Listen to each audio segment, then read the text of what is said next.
জয় ঠাকুর। তিনি গুরু, যিনি অন্ধকার থেকে আলোয় আসার পথ দেখান। শ্রী রামকৃষ্ণ প্রেমবিহারের পূজ্যপাদ আচার্য শ্রীমৎ স্বামী সম্বুদ্ধানন্দের প্রবচন ধর্ম কাঁটা। প্রণত চৌধুরী ভক্তিমান মানুষ। আমরা তাঁকে পুজো, পাঠ, আরতি সর্বক্ষেত্রে অগ্রণী ভূমিকায় দেখেছি।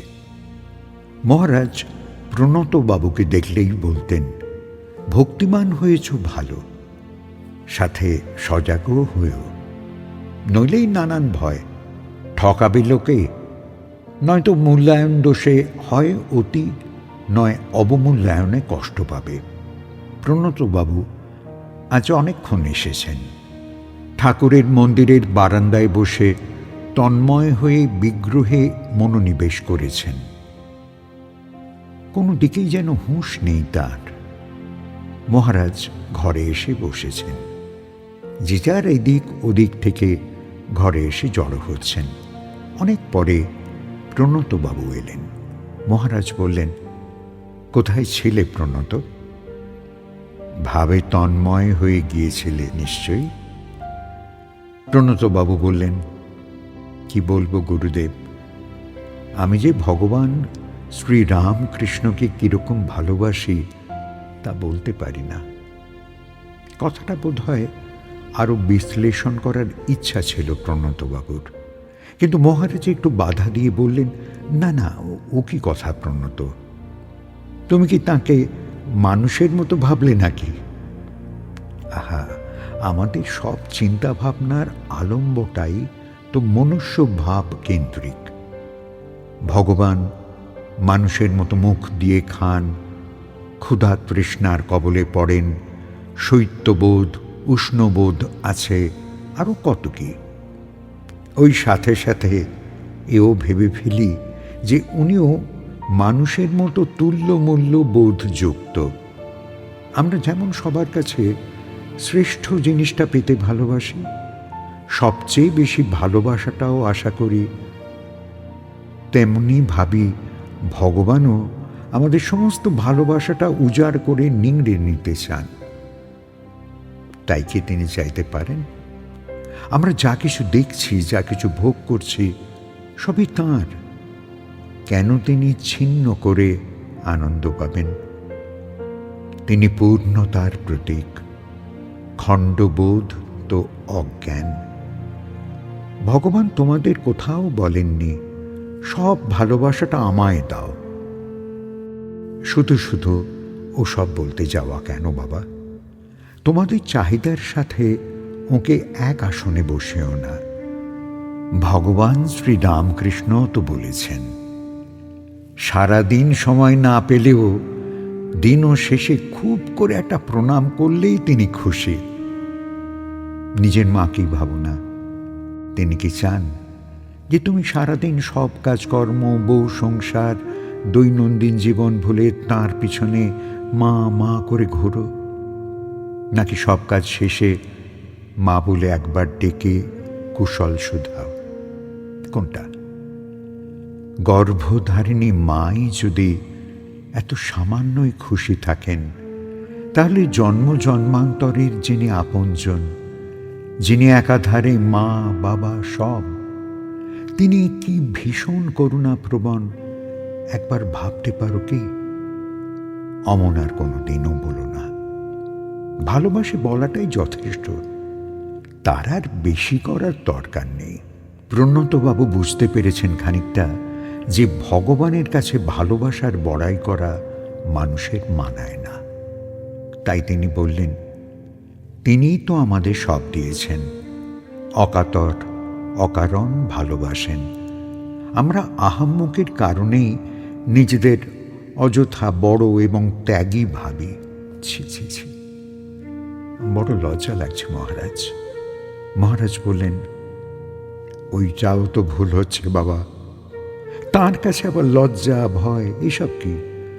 তোমার হাত পা হৃৎপিণ্ড যেমন তোমারই অঙ্গ, তোমার একান্ত আপন।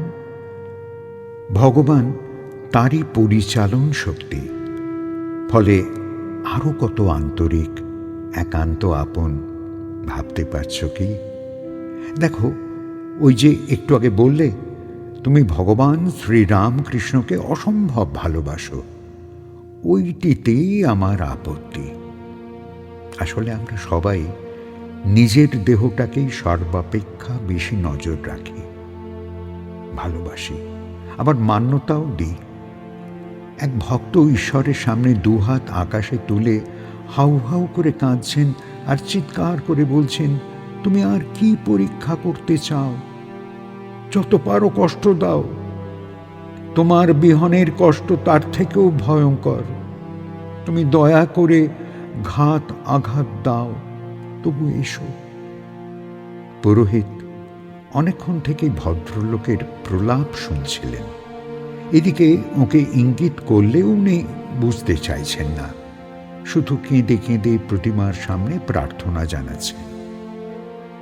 পুরোহিত উপায়ন্তর না পেয়ে এই অদ্ভুত মানুষটিকে নিরস্ত করার জন্য হিরণময়বাবুকে অনুরোধ করলেন।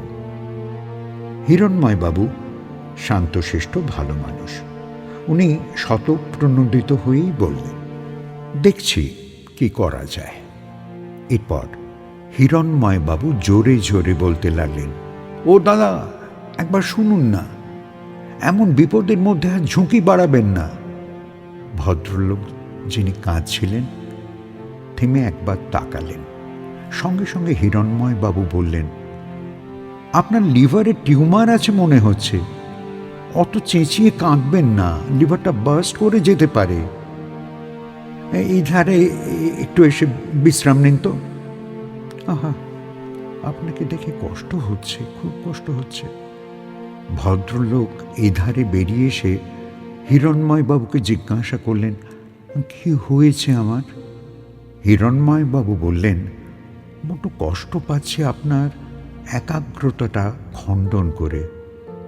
সত্যি তো, আপনি ঈশ্বরকে কত ভালোবাসেন। আপনি এই ধারে বারান্দায় বসুন, ঠাকুর ঘর খুললে তারপর আবার নিবিষ্ট হবেন। যিনি কাঁদছিলেন তিনি বললেন, আরে দূর মশাই, মাথায় থাক ভগবান টগবান, বলি বাঁচি কি মরে ঠিক নেই তার ভগবান। কাছে এসে হিরণময়বাবুকে লোকটা বললেন, আপনি কি ডাক্তার? আমার একবার জন্ডিস হয়েছিল বটে, তবে টিউমার এটা ভাবতেই পারছি না। হিরণময়বাবুর গল্প এখানেই শেষ। মহারাজ বললেন, তবে একবার ভেবে দেখো কাকে উনি সবচেয়ে বেশি ভালোবাসেন। মানুষের কাছে তো ভগবান ভালোবাসার করুণা চাননি, তাকে শুধুমুধু আগ বাড়িয়ে এসব অনাবশ্যক কথা বলে বিব্রত করা কেন? তার সামনে গিয়ে নিজেকে উজাড় করে দাও, নিবেদন করে দাও সব অহংকার। তিনি শ্রেষ্ঠ, পরম, পূর্ণ। কি আমরা তাকে দিতে পারি বলো? আমাদের চাইবার তো শেষ নেই, তাই আমরা অমন আগে থেকেই নানান ভনিতা শুরু করি। তুমি যদি কাউকে ভোর 5টায় তোমার বাড়িতে আমন্ত্রণ জানাও, তাহলে তিনি ধরেই নেবেন ওই সময় তুমি জাগরণেই থাকবে। এটাই স্বাভাবিক। কিন্তু তুমি যদি সদলবল অকাতর ঘুমিয়ে থাকো, তাহলে তাকে তো ফিরে যেতেই হবে বাবা। আমাদেরও ওই অবস্থা। এই দেহ সংসারে আমাদের অনেক সভ্য, ইন্দ্রাদি বোধ আদি বিদ্যা, যুক্তি, অঙ্গ প্রত্যঙ্গ সবাই অঘোর ঘুমে অচেতন, অথচ বিভিন্ন সময় তাঁকে আমন্ত্রণ জানানো হয়ে গেছে। এবার যদি তাঁর সময় বিচারে তিনি এসে পড়েন, তাহলে ডেকে ডেকে চলে যেতেই হবে তাকে।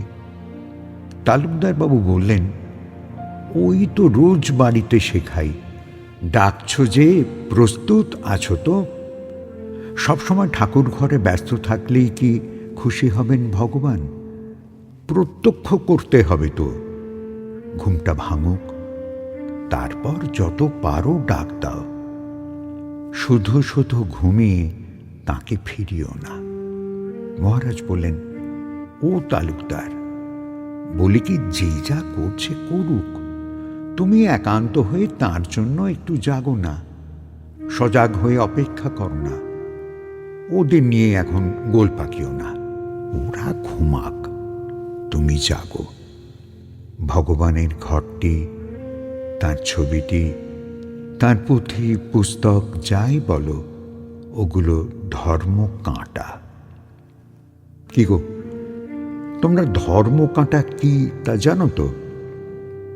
উপস্থিত সন্দীপবাবুর ট্রান্সপোর্টের ব্যবসা। তিনি বিষয়ী, গল্প, রাজনীতি, খেলা, সমাজ এসব আলোচনাই বেশি পছন্দ করেন। বললেন, এনিথিং ব্রিজ ওজন হয় যেখানে মালের। মহারাজ হাসতে হাসতে বললেন, সন্দীপের কমন কোয়েশ্চেন পড়েছে, ও ভালোই বলবে। আচ্ছা সন্দীপ, ওখানে পুরো মাল আলাদা করে গাড়ি ওজন হয় না মাল ওজন হয় গো? সন্দীপ বললেন, সন্দেহ থাকলে মাল নামিয়ে গাড়ির ওজন করে তবেই মালের ওজন হয়, নত বেশিরভাগই গাড়ি সমেত মালটা ওজন হয়ে যায়। মহারাজ বললেন, ওই হলো ভাববার বিষয়। নামটা কেমন দিয়েছে, ধর্ম কাঁটা। মাল সমেত গাড়ি গিয়ে দাঁড়াচ্ছে, কাগজে হিসেব বের হচ্ছে। যে বোকা সে ফাঁকে পড়ে, যে চতুর সে ঠিক বুঝে নেয়। তুমি যদি জনা ছয়েক মজদুর নিয়ে গাড়িতে বসে থাকো তো তোমার মালের ওজন বেশি হবে। তুমি যদি আবার ধুলোয় বসবো ভেবে 6-7টা বস্তা নামিয়ে ধর্ম কাঁটার লাইনে অপেক্ষা করো তো ওজন তো কম পাবেই। বৃথাই তোমার মহাজনের সাথে বচসা হয়ে যাবে। আবার কেউ যদি নিজেদের ব্যবসায় নিজেদের মানুষকেই ফাঁকি দিয়ে কারসাজি করে, তার তো কুপকাত হতেই হবে। ভগবানের ঘরে সব ওজন হয়, ওই তোমাদের ধর্ম কাঁটা, বুঝলে? এনিথিং ব্রিজ, ওখানে ফাঁকি দিও না, তাহলে ঠকাও বা ঠকো, মন্দই তো হলে। তোমার দেহ গাড়িটি নিয়ে ভগবানের শরণাপন্ন হও, উনিও তোমার গাড়িতে যথাযোগ্য বস্তু আছে কিনা বুঝিয়ে দেবেন। ওর কাছে মেশিন আছে, তোমার গাড়ির ভিতরে লুকোনো মালও দেখে নেবেন, তুমি লোকসান পাবে না। ধর্মকাঁটায় গোপন করে ফেললে অসৎ হয়ে গেলে। সেদিন কিভাবে যে এক আত্মসমীক্ষার পাঠ হয়ে গেল বুঝতে পারিনি। নিজেকে উজাড় করে নিবেদন না করলে অকপট উন্মুক্ত হওয়া যায় না। দেহ লাভ লোকসান গুনবে, ও জড় বস্তু, ওকে বিশেষ আমল দিতে হয় না। দেহ অহংকারী, গর্ব করে, লোকের সাথে তুল্যমূল্য করে, ওকে বিশ্বাস করলে আশেপাশে পরিবেশ নষ্ট হয়ে যাবে। দেহ তোষামত করে ভগবানের দুয়ারেও ব্যবসা করতে যায়।